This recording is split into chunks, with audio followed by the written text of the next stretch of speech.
Assalamualaikum warahmatullahi wabarakatuh. Perkenalkan, nama saya Anissa Nauli Hasibuan, NIM 175231899.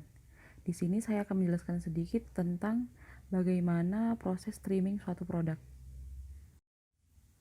Pada proses streaming suatu produk, ada 3 hal yang harus kita lakukan. Pertama, bagaimana melakukan trim. Di sini kita akan menggunakan function analysis.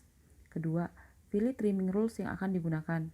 Ketiga, solusi apa yang akan kita berikan. Masuk ke langkah pertama, yaitu bagaimana melakukan trim pada suatu produk. Contoh produk yang saya gunakan yaitu vacuum cleaner. Sebelum masuk ke function analysis, pertama kita harus tahu apa fungsi utama dari vacuum cleaner tersebut. Sebenarnya, vacuum cleaner itu tugas utamanya bukan membersihkan lantai, tapi mengangkat debu atau meremove debu. Setelah kita mengetahui fungsi utama dari vacuum cleaner, kita bisa membuat function analisisnya. Pertama, komponen analisis. Karena tadi fungsi utama dari vacuum cleaner itu mengangkat debu atau meremove debu, maka di sini produknya kita buat debu. Pada sistem komponennya ada 3, yaitu tangan, handle, dan vakum. Super sistem komponennya ada lantai. Lalu masuk ke interaksi analisis dan function model. Berikut adalah gambaran function modelnya. Perlu diketahui bahwa sistem komponen disimbolkan dengan bentuk segi 4, produk disimbolkan dengan bentuk oval, dan super sistem komponen disimbolkan dengan bentuk segi 6.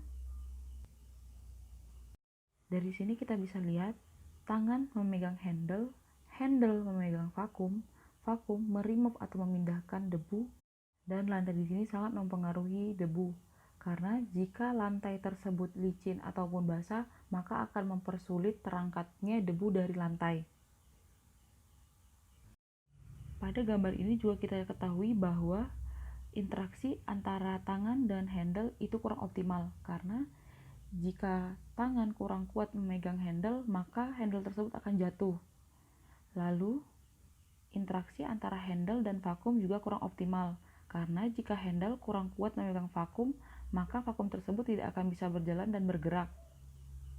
Lalu, interaksi antara vakum dan debu itu optimal, karena vakum dapat meremove atau mengangkat atau memindahkan debu dari lantai. Lalu, interaksi antara debu dan lantai itu harmful. Langkah selanjutnya adalah pilih trimming rules yang akan digunakan. Di sini saya akan menggunakan rule B, karena saya ingin mengetrim semua fungsi-fungsi yang tidak dibutuhkan dan membuat satu fungsi yang dapat menyelesaikan semua pekerjaan fungsi lainnya. Jika dilihat kembali, sebenarnya fungsi utama dari vacuum cleaner itu adalah meremove atau memindahkan debu dari lantai. Jadi dia tidak memerlukan tangan dan handle. Berikut adalah gambaran solusinya, yaitu robot vakum. Robot vakum ini tidak memerlukan tangan dan handle untuk menggerakkannya, hanya perlu menekan tombol on, maka vakum tersebut akan bergerak dan memindahkan debu yang ada pada lantai. Mungkin sekian yang dapat saya sampaikan, kurang dan salahnya saya mohon maaf. Wassalamualaikum warahmatullahi wabarakatuh.